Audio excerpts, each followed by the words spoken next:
His ghost haunted Al Capone till the day that he died.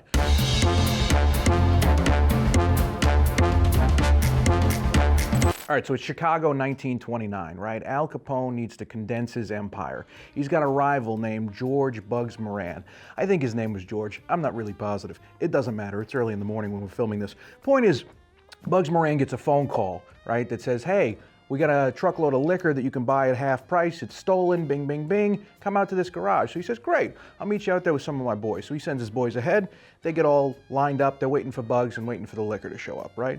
Well, pretty soon there's a knock on the door. Knock, knock, knock. The boys open up the doors. What do they see? 2 Chicago police officers. Well, what are you going to do about that? They know all the Chicago police are on the payroll, so they got to do this rigmarole, pretend that they're going to get arrested, yada, yada, yada.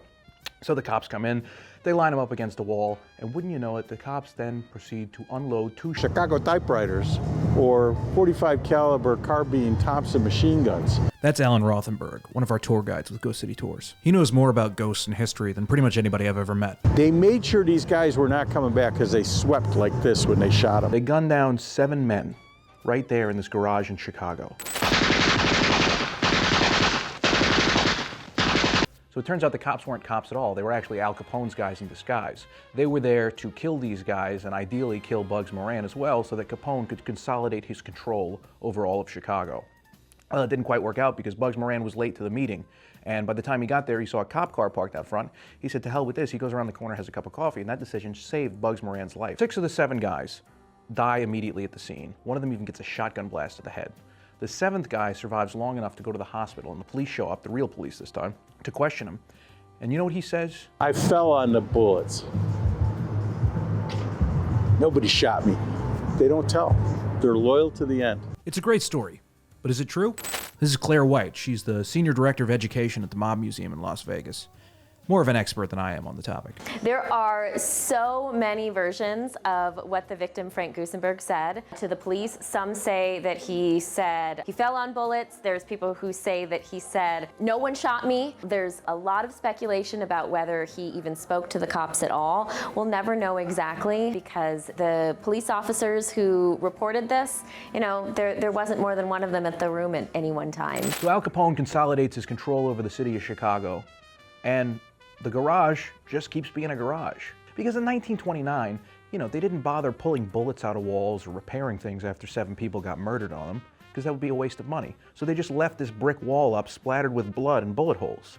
So this guy buys it in, I believe, the 1960s because he wanted to use it as a traveling road show. He was going to have a traveling murder road show. True crime wasn't what it was in the 1960s as it is today, so he didn't really ever get that off the ground, but he did purchase all of these bricks at auction.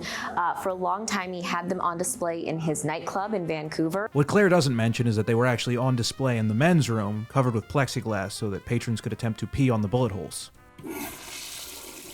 A few years back in Las Vegas, Nevada, they opened up the Mob Museum, and the guy's niece, who bought the wall with all the bullet holes and blood in it, she actually calls up the Mob Museum because she's got the bricks in her garage, and she donated them to the Mob Museum, which is how you can actually go see them today. You can go stand at the wall and see all of this.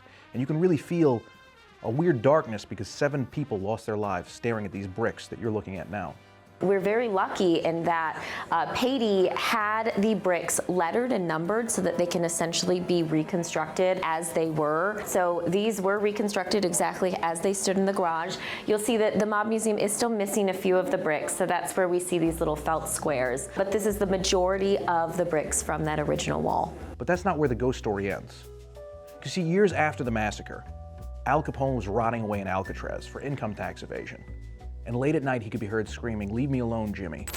Jimmy Clark was Bugs Moran's number 2 man. He's one of the guys who got gunned down in that garage in Chicago. And supposedly, his ghost haunted Al Capone till the day that he died. Capone even hired a medium while he was in prison to try to come and get Jimmy the ghost away from him. At night, he could be heard sobbing from his cell. Please, Jimmy, leave me alone. Leave me alone. Now, at the time, Capone was suffering from syphilis and it was rotting his brain. But maybe, just maybe, the ghost of Jimmy Clark was there too, making sure that tax evasion wasn't the only thing that Al Capone would be afraid of. And today, you can actually go to Las Vegas, Nevada and see the actual St. Valentine's Day Massacre wall at the Mob Museum out there. Where they've actually got one of the Tommy guns that was used in the shooting, as well as some bullets that were pulled out of the victims. What's your favorite Chicago ghost story? Tell us below.